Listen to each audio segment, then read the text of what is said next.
Parliament సభ్యులు YS Subbareddy గారిని ఊరికి రావాల్సిందిగా కూర్చున్నాం. అందరూ కూడా కూర్చున్నాం.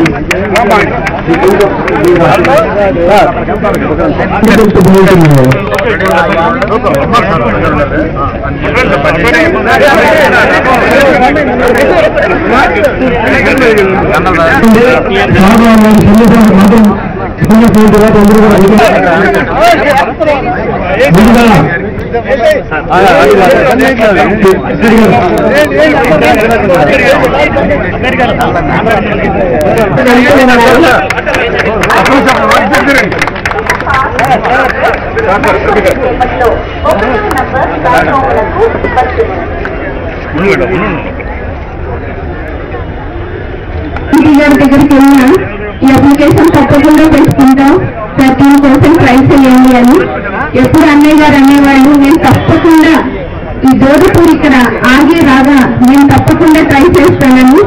చివరికి ఆ రోజు రానే వచ్చింది.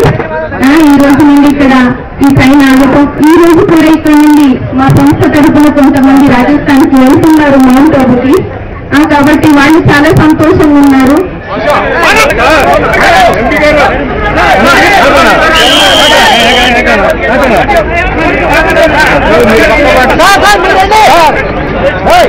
మళ్ళీ మీరు ఎక్కడికి వచ్చుకోలేదు.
చిరకాలం కొరకు ముఖ్యంగా ప్రకాశం జిల్లాలో రాజస్థాన్ రాష్ట్రం నుంచి వచ్చి ప్రకాశం జిల్లాలో చిరు వ్యాపారాలు చేసుకుంటూ వివిధ పట్టణాల్లో జిల్లాలో వివిధ పట్టణాల్లో సెటిల్ అయిన కుటుంబాలలో దాదాపు 25,000 కుటుంబాలలో రాజస్థాన్ వాళ్ళు ఇక్కడ ప్రకాశం జిల్లాలో ఉంటే గత 15-20 సంవత్సరాల నుంచి వాళ్ళకి జోధ్పూర్ వాళ్ళ స్వగ్రామానికి సంవత్సరానికి 2 సార్లు పోవాలంటే టౌన్ సర్కిల్ లెక్క చాలా ఇబ్బందులు పడుతున్నారని చెప్పి 2 సంవత్సరాల కింద నా దృష్టి తీసుకురావడం జరిగింది.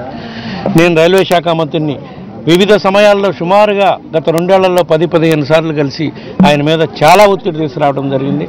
ఆయన సహకారం వల్ల ఈరోజు రాజస్థాన్ నుంచి ఇచ్చి ఇక్కడ సరిపడిన వాళ్ళ మనోభావాల మేరకు ఈరోజు రాజస్థాన్ పోవటానికి వాళ్ళు Jodhpur express Chennai Jodhpur express halt Ongole ఇవ్వడం జరిగింది. ఈరోజు అది రైల్వే సీనియర్ డీసీఎం గారు వాళ్ళందరి సమక్షంలో మనం ప్రారంభించుకోవడం జరిగింది.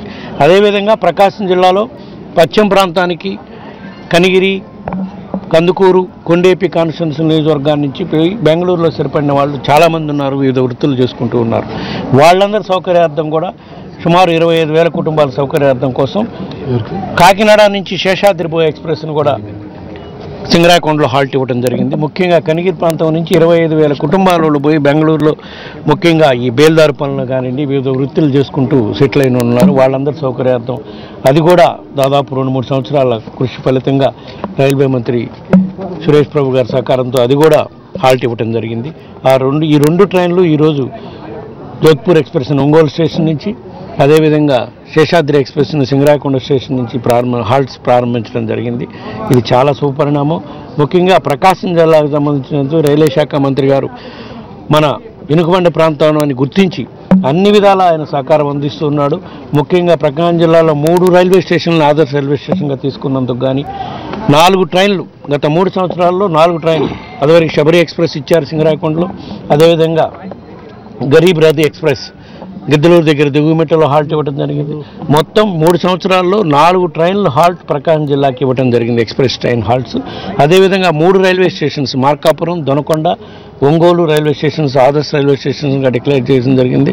రాబోయే కాలంలో రైల్వేస్కే రైల్వే సమస్యలే కాకుండా జిల్లాలో ఉన్న మిగతా సమస్యలు, ముఖ్యంగా ఫ్లోరోసిస్ సమస్య కానివ్వండి, కిడ్నీ బాధితుల సమస్యలు కానివ్వండి, ఈ సమస్యలను అయితే ఏ విధంగా పోరాటం మాదిరి చేసి సాధించుకున్నామో ఆ సమస్యలు కూడా తప్పకుండా రాబోయే కాలంలో ప్రజలందరి సహకారంతో కేంద్ర ప్రభుత్వంపై ఒత్తిడి తీసుకొచ్చి తప్పకుండా ఆ సమస్యలను కూడా పరిష్కారం చేస్తానని చెప్పి సందర్భంగా తెలియజేసుకుంటున్నాను. కూడా ఈ చెన్నై జోధ్పూర్ ఎక్స్ప్రెస్ వల్ల అజ్మీర్ పోయే ముస్లిం సోదరులకు కూడా చాలా ఉపయోగపడుతుంది. మొత్తం మౌంట్ ఆబు పోయే బ్రహ్మకుమారి వాళ్ళ సోదరిమణులకు, అజ్మీర్ వెళ్ళే ముస్లిం సోదరిమణులకు, రాజస్థాన్ నుంచి వచ్చి ఇక్కడ సెటిల్ అయిన 25,000 కుటుంబాలు రాజస్థాన్ సోదరిమణులకు ఎంతోమందికి ఉపయోగమైన ఈ ట్రైన్ ఆగటం ఈరోజు చాలా గొప్ప విశేషం. ఒంగోలు నగరంలో ఉన్న రాజస్థాన్ వాళ్ళు, బ్రహ్మకుమారీస్ వాళ్ళు, మైనార్టీ సోదరులు పండగలాగా జరుపుకుంటున్నారు.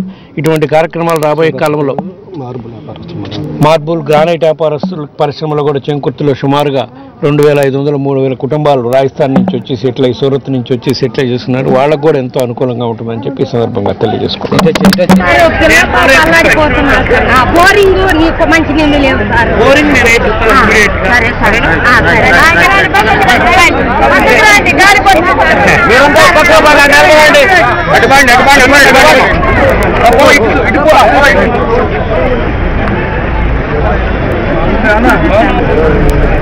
जल्दी आना।